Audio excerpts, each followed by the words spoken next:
بسم الله الرحمن الرحيم نحمده ونصلي على رسوله الكريم أما بعد وبه قال حدثنا محمد بن بشار قال حدثنا ابن أبي عدي عن شعبة عن حبيب بن أبي ثابت عن زيد بن وهب عن أبي ذر رضي الله تعالى عنه وعنهم أجمعين قال قال النبي صلى الله تعالى عليه وعلى آله وسلم قال لي جبرائيل من مات من أمتك لا يشرك بالله شيئا دخل الجنة أو لم يدخل النار قال وإن زنا وإن سرق قال وإن.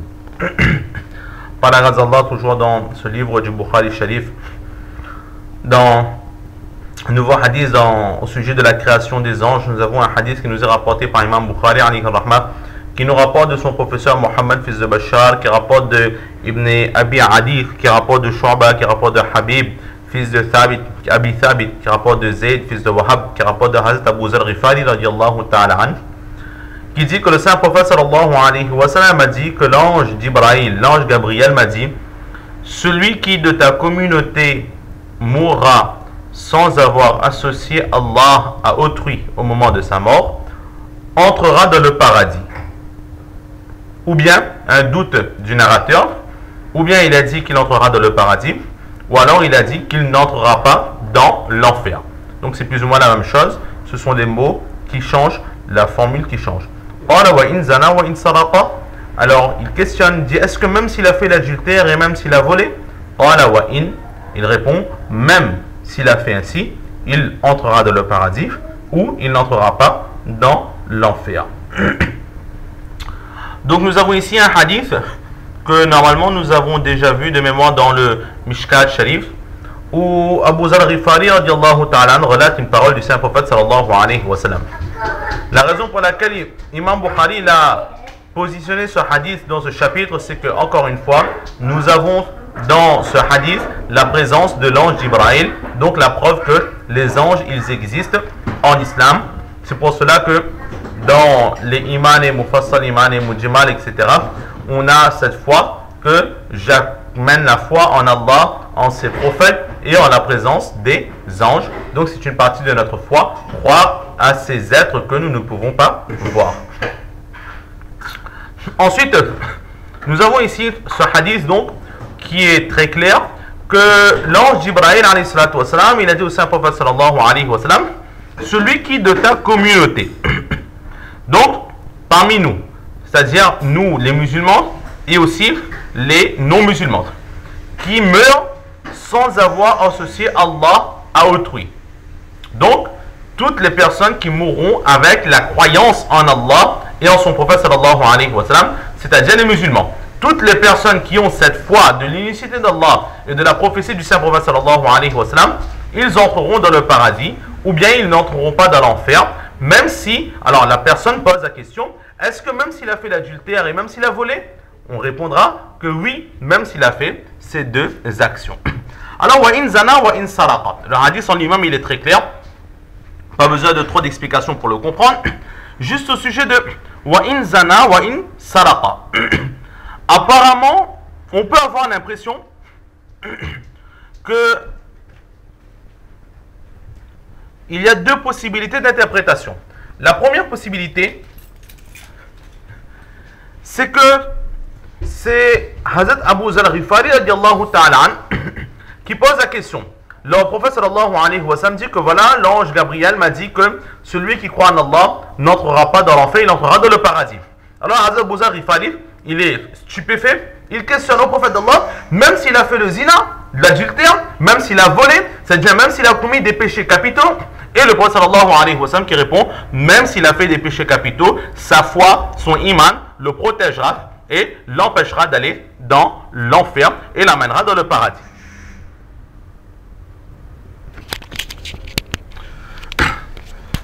Donc, Bismillahirrahmanirrahim. Là, c'était la première possibilité. Donc, wa in zana wa in saraqa, c'est Hazrat Abu Zar Ghifari radiallahu ta'ala an qui questionne le saint prophète sallallahu alayhi wa sallam, et le prophète sallallahu alayhi wa sallam le répond. Et là, c'est la meilleure des interprétations, parce que dans un récit de Tirmidhi Sharif, nous avons ce même hadith, ce même récit, et avant wa in zana wa in saraqa, le narrateur précise: Qala Abu Dhar ya Rasulallah wa in zana wa in saraqa. En ce sens, où il dit, le narrateur dit que c'est Abu Dhar qui a dit au prophète d'Allah, même s'il a fait l'adultère et même s'il a volé.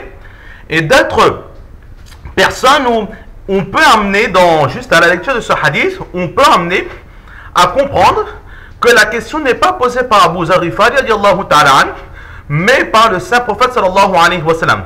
C'est-à-dire qu'il y a une même phrase. Que l'ange Ibrahim m'a dit que celui qui va mourir avec foi n'entrera pas dans l'enfer et entrera dans le paradis. Et le prophète sallallahu alayhi wa sallam a questionné Hazrat Jibril, même s'il vole et commet l'adultère.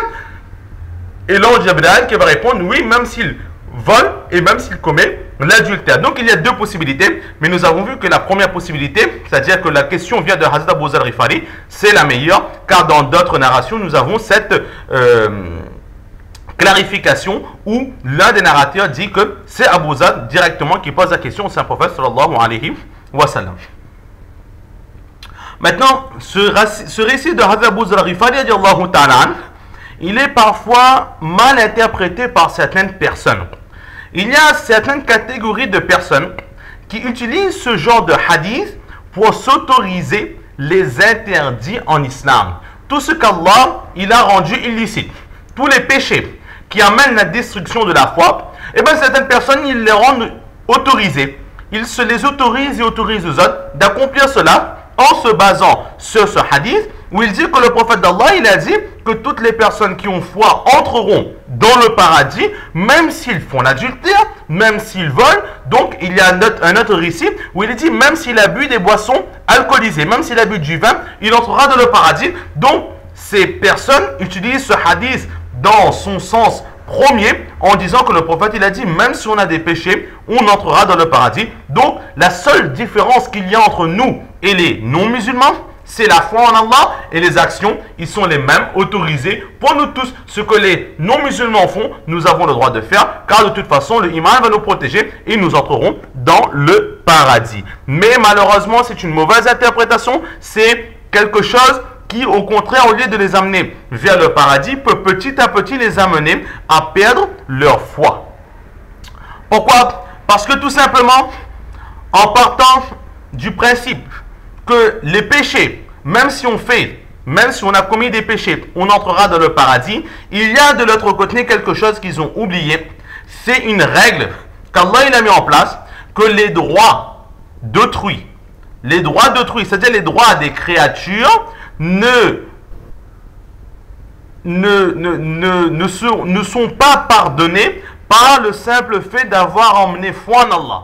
Les droits d'Allah, Allah les pardonne comme il le veut. Mais les droits d'autrui, nous avons insulté, nous avons injurié, nous avons causé du tort, nous avons frappé, nous avons volé quelqu'un, et bien ce iman-là, cette foi, n'est pas suffisante pour nous pardonner de ses fautes. Même avant l'islam, nous avons causé du tort. Avant l'islam, nous avons volé à d'autres personnes. Et bien après avoir amené l'islam, nous savons tous que l'islam, que l'islam, il pardonne tous les péchés antérieurs. Tous les péchés, oui, mais les péchés qui ont trait avec les droits d'Allah. Nous avons volé à quelqu'un, et bien cette dette-là, elle restera sur notre tête.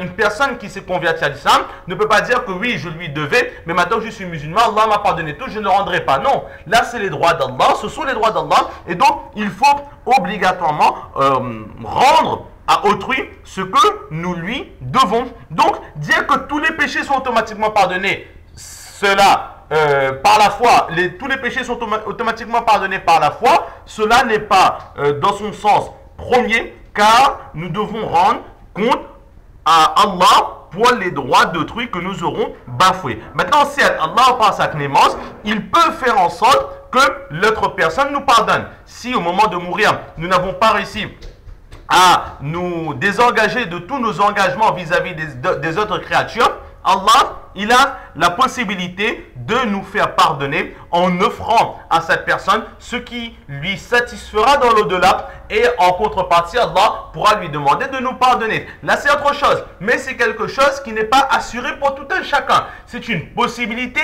selon la clémence d'Allah, selon le Mashiach, la volonté d'Allah. mais ce n'est pas quelque chose qui est donné à tout le monde. Donc dire que l'iman est suffisant pour entrer directement dans le paradis, non, c'est une erreur. Oui, maintenant dans ce hadith, le prophète sallallahu alayhi wa sallam, il a dit que même si on fait de grands péchés, on entrera dans le paradis. Là, on va interpréter ce hadith qu'à un moment donné, on a commis des péchés, et bien à un moment donné, on entrera, Inch'Allah, dans le paradis.